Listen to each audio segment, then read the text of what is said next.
In 2003, Tshepo Ncholo was shot and killed in a failed hijacking shortly after he obtained his honours degree. One of his attackers committed suicide, while the other one was gunned down by an angry community member.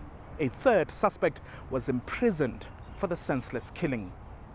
In an incredible act of compassion, Tshepo's family chose to forgive the man who robbed them of their loved one. They went on to shock the world by offering to look after the killer's siblings, as well as his HIV-positive parents.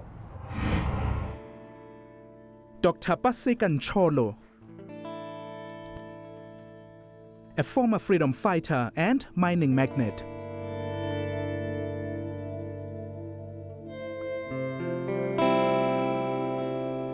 His brother, Dr. Tshepo Ncholo, runs a private practice in Tsakane, Gauteng. The Ncholos are a successful family who are passionate about quality education.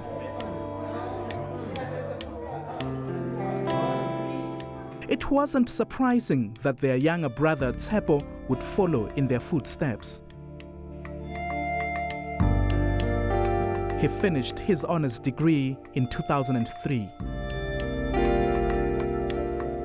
The Ncholos prepared to celebrate his achievement.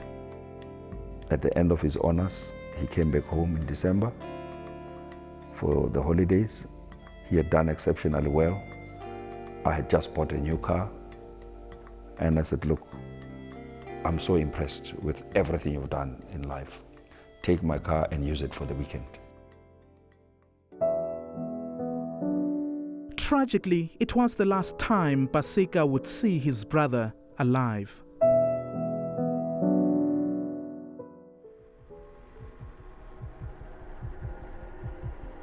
While driving with two friends from a function in Boksburg, Tshepo was attacked by 3 armed men. Shortly after grabbing the car keys, one of the hijackers pulled the trigger. The passengers managed to escape. Tshepo wasn't so lucky. He took the hit. As the hijackers fled the crime scene, the victim's brother, Khotso, arrived. The only thoughts that we're rushing is do anything and everything possible for him.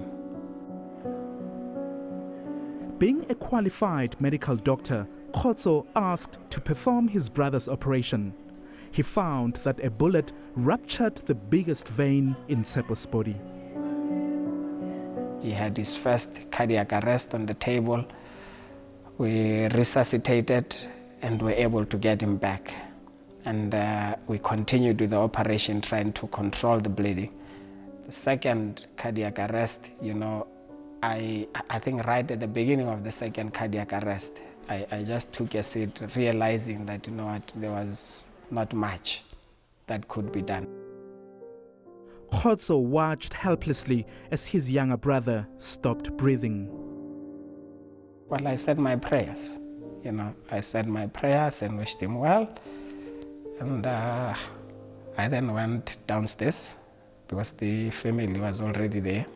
I then went downstairs and I had to tell them, that we couldn't save him.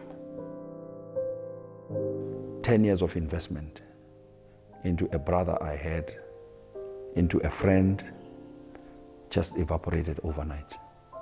We never even had the chance to attend his graduation for his honors.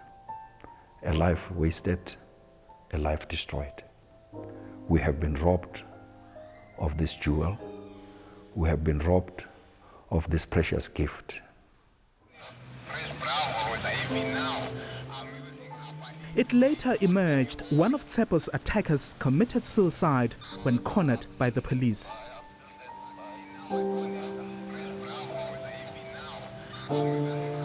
The other hijacker was shot and killed by a community member as he tried to flee.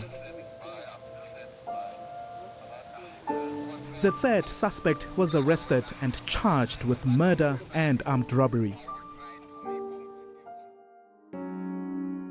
Shortly after Tshepo was buried, the trial began. The Ncholos were now coming face to face with the man who robbed them of their precious jewel. Strange enough, there was no feeling of anger or anything. Even when we saw that guy, it was just a feeling of pity, a feeling of sorrow.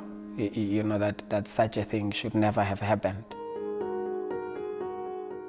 The murderer was sentenced to 35 years in prison. He took the stand and gave an honest account of why he took part in the hideous crime. He explained that he's a matric dropout. He explained that he comes from a very poor family. He explained that his parents are very ill and they are HIV positive. He said this in an open court, so I can mention it. The Ncholos did not take the criminal's account at face value. They went on to investigate the claims for themselves.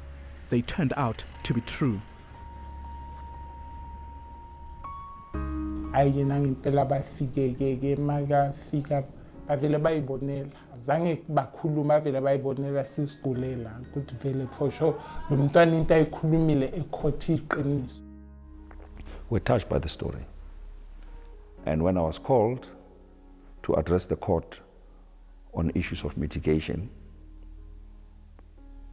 I had to take that into account. I had to remember where I come from. I had to say to myself, if I was not that fortunate, what choices would I have made in his circumstances? Possibilities that I could have ended the way he did. So, in the end, the Ncholos took an unusual decision. Everyone expected them to ask for the harshest sentence possible, but they chose not to.